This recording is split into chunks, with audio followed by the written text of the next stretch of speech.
May nakita po tayo dito ngayon na tibig or tubog kung tawagin sa amin. Sabi nakakain daw ito. Subukan ko nga po mga karels. Kuha tayo ng isa.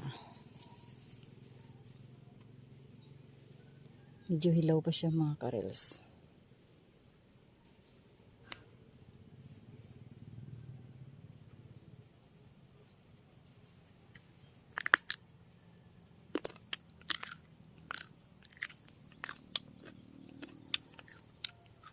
So, totoo lang mga karels, no?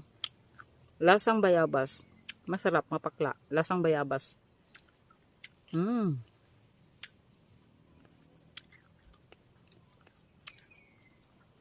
For today's video, nakakain ako ng tibig or tubog. Thanks for watching. God bless us all always.